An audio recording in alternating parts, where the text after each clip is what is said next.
A very good afternoon to my dear friends from media and everyone else.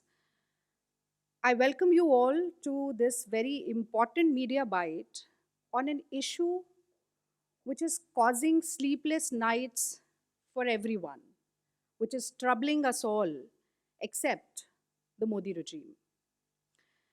Being national spokesperson of Indian National Congress, the chief opposition party of this country, and also being a student leader, former president of Delhi University Student Union, I believe it is my political and moral responsibility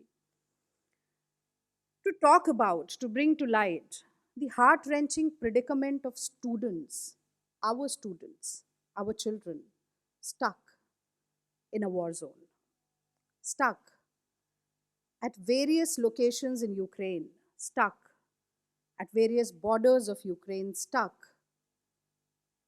in uninhabitable basement areas, stuck in bunkers, stuck without food, without water, without medical attention, stuck in an atmosphere of constant threat of fear, violence, loss of life, and without any support from the Modi regime, from the foreign ministry, or the Indian embassy. We all have seen that videos, visuals, and accounts have been surfacing since last 2-3 days, wherein students are talking about their predicament, students are crying out for help, their parents are crying their throat hoarse, requesting the Modi government to intervene, but to no avail. Especially last night, we have seen a video from the Ukraine-Poland border, wherein various students from our country are being bashed, are being beaten up, are being dragged, are being terrorized, even gunshots are fired. And what is it if not a matter of shame for Prime Minister Narendra Modi and the BJP government at the center that they have decided to turn a blind eye and a deaf ear to this entire terrible situation in which Indians have landed in Ukraine. Rahul ji has tweeted today in the morning, and he said that his heart goes out to Indian students suffering such violence and their family forced to watch these videos. No parent should go through this. And he has urged Government of India to share the detailed evacuation plan with those stranded as well as their families. And very importantly, he says that we cannot allow our people to be stranded and abandoned like this. पर मुझे कहना पड़ेगा कि कल मन की बात करने के लिए मोदी जी के पास बहुत समय था, 1 घंटा 1.5 घंटा खूब जुबान चलती है उनकी भाषण देने के लिए, लेकिन आश्वासन देने के लिए उन माँ बाप को, उन माता पिताओं को, उन अभिभावकों को जिनके बच्चे फंस गए हैं युद्ध क्षेत्र में, जिनकी जिंदगी का एक एक पल डर और भय के साए में बीत रहा है, मोदी जी की जुबान नहीं चली। कल बहुत दुख हुआ इस बात का। आज उंगलियां बहुत चली ट्विटर पर मोदी जी की मणिपुर से वोट मांगने के लिए, लेकिन आश्वासन का एक संदेश लिखने के लिए मोदी जी की उंगलियां नहीं चली ट्विटर पर। मोदी जी फंसे हुए हैं उत्तर प्रदेश और मणिपुर के चुनाव में। हमारे उड्डयन मंत्री फंसे हुए हैं भारतीय जनता पार्टी की सदस्यता के अभियान में।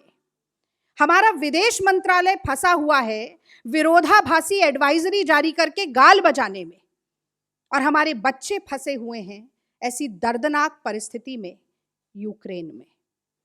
और बहुत शोर सुना होगा आप सब लोगों ने, घर वापसी, घर वापसी, घर वापसी। संघी, भाजपाई और मैं तो कहूंगी मोदी भक्त सारे बहुत शोर मचाते हैं घर वापसी के बारे में।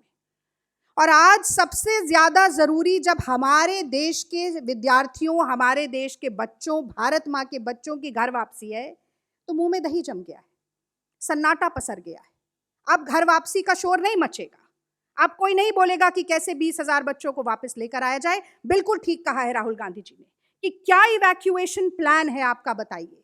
एक बॉर्डर से दूसरे बॉर्डर धक्का खा रहे हैं आज हमारे देश के बच्चे, उनके ऊपर लाठी बरसाई जा रही है, ठंड में बर्फ गिर रही है, वो खड़े हुए हैं, सैकड़ों मील पैदल चल के आ रहे हैं।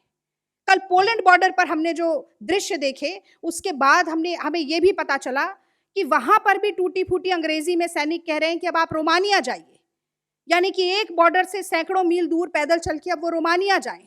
रोमानिया में कौन मदद करेगा, कोई इसकी गारंटी नहीं है, कोई आश्वासन नहीं है, कोई दखल नहीं है सरकार की।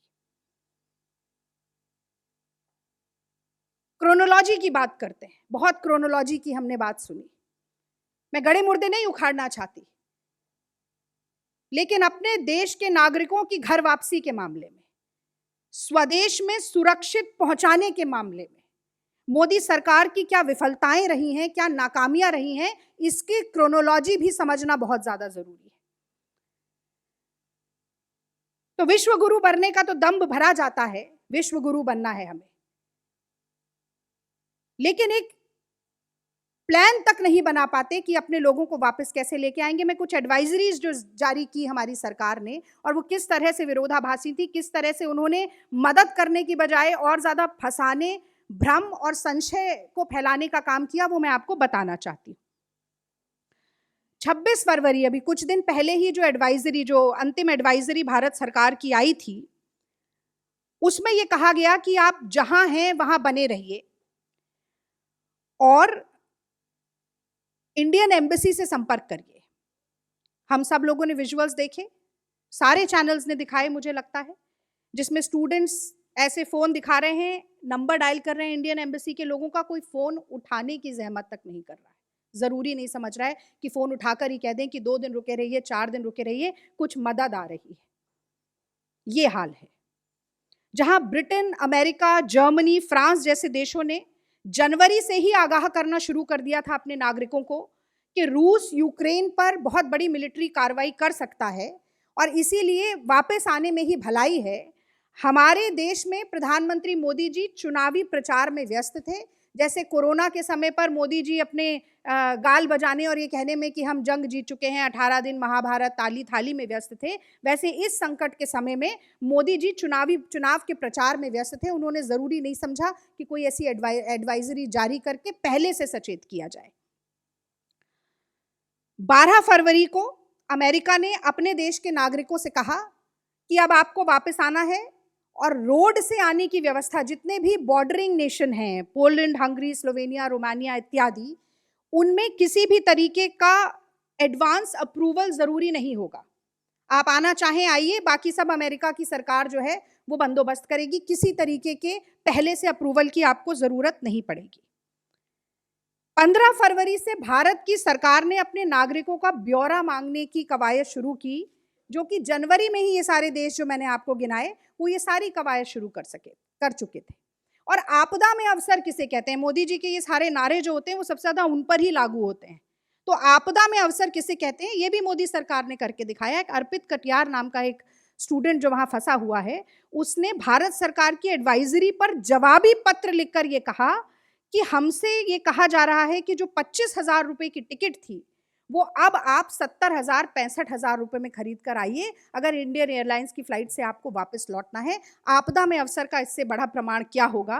मैंने तो इससे ज्यादा बड़ा प्रमाण अपने जीवन में देखा नहीं। जरूरी बच्चों जिनको जरूरत है उनसे आप दुगना तिगुना किराया वसूल रहे हैं। हालांकि बाद में वो एयर इंडिया की फ्लाइट भी नहीं चली, उनमें से कुछ रद्द हो गई, वो भी मैं आपको बताना चाहती हूँ।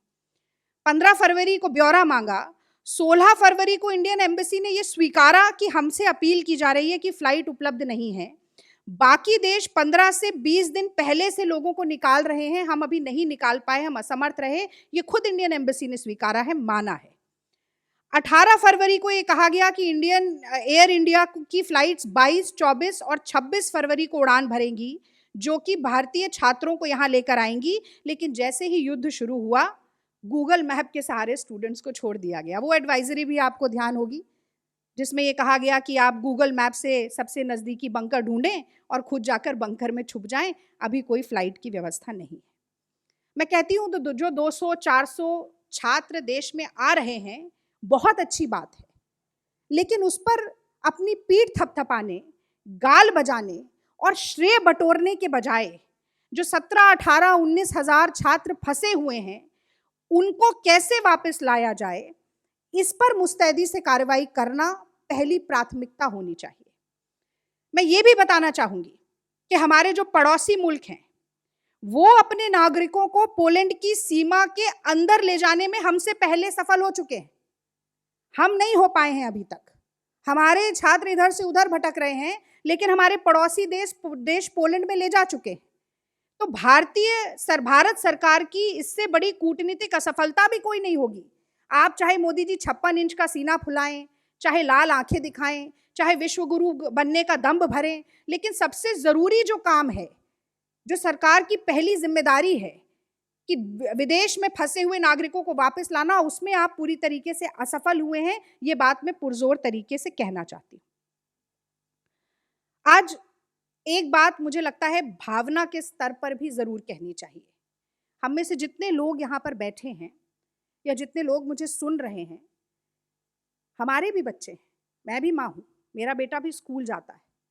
स्कूल कॉलेज में पढ़ने वाला कोई भी छात्रा हमारा बच्चा अगर 10 मिनट, 15 मिनट, 20 मिनट भी देरी से आता है तो हम घबरा जाते हैं। हमें लगता है क्या हुआ, कोई दुर्घटना तो नहीं घट गई, क्या हो गया, 10-15 मिनट की देरी भी कैसे हो गई। और आज उन माँ बाप के बारे में तो सोचिए मोदी जी, जो ऐसे आपके आगे अपना दामन फैला के भीख मांग रहे हैं कि हमारी मदद की जाए, हमारे बच्चे फंसे हुए हैं। और ये पीड़ा, ये दुख मैं समझ सकती हूँ। आप क्यों नहीं समझ सकते मुझे समझ नहीं आता। आप तो पूरे देश के अभिभावक हैं। कितने वीडियो सामने आ रहे हैं, कोई माँ कह रही है कि मैं लाचार हूँ, मैं इससे ज़्यादा मजबूर मैंने कभी महसूस नहीं किया, मैं अपनी बच्ची से बात नहीं कर पा रही। एक बच्ची का वीडियो आ रहा है, वो कह रही है कि लड़कियों के साथ बदतमीज़ी हो रही है, बाल पकड़ के घसीटा जा रहा है। कल एक प्रमुख चैनल में एक और लड़की ने लाइव उनकी कवरेज हो रही थी, उसमें आकर बोला कि मोदी जी कहाँ हैं, कहाँ हैं मोदी जी। क्यों ऐसा है कि कोई अमेरिकन नागरिक नहीं फंसा, कोई ब्रिटिश नागरिक नहीं फंसा, कोई फ्रांस का नागरिक नहीं फंसा, कोई जर्मनी का नागरिक नहीं फंसा, भारतीय लोग सबसे ज़्यादा फंसे हैं। और क्यों ऐसा है कि भारतीय बच्चों के साथ इतनी बदतमीजी, इतनी बदसलूकी हो रही है। राजनीति करने के बहुत सारे मौके होंगे, चुनाव जीतने हारने के भी बहुत सारे मौके होंगे, लेकिन अगर इन बच्चों को कुछ हो जाता है, इनकी जान चली जाती है, तो वो वापस नहीं आएगी। तो मैं कांग्रेस पार्टी की तरफ से ये अपील करना चाहती हूँ मोदी जी से, मोदी जी की सरकार से, विदेश मंत्रालय से, इंडियन एम्बेसी से, कि सबसे पहले तो जो इवैक्यूएशन प्लान है वो कृपया करके आप सार्वजनिक मंच पर लाएं, उसे साझा करें, क्योंकि उसे देखकर, उसे पढ़कर, उसे सुनकर एक भरोसा जागेगा। जो माँ बाप घबराए हैं, जो बच्चे घबराए हैं, उन्हें पता चलेगा। और दूसरी बात सबसे महत्वपूर्ण, कि तुरंत त्वरित कार्रवाई करके सुरक्षित घर वापसी, स्वदेश में लाने का काम किया जाए। आज मुझे लगता है यही मुद्दा सबसे महत्वपूर्ण है। जान है तो जहान है। और जैसा कि प्रियंका जी ने कहा, प्रियंका गांधी जी ने, कि आप भगवान भरोसे मत छोड़िए इन बच्चों को, भगवान के लिए इन्हें बचाने का काम करिए, क्योंकि भगवान भी उसी की मदद करता है जो अपनी मदद खुद करने का दम रखता है। बहुत बहुत धन्यवाद।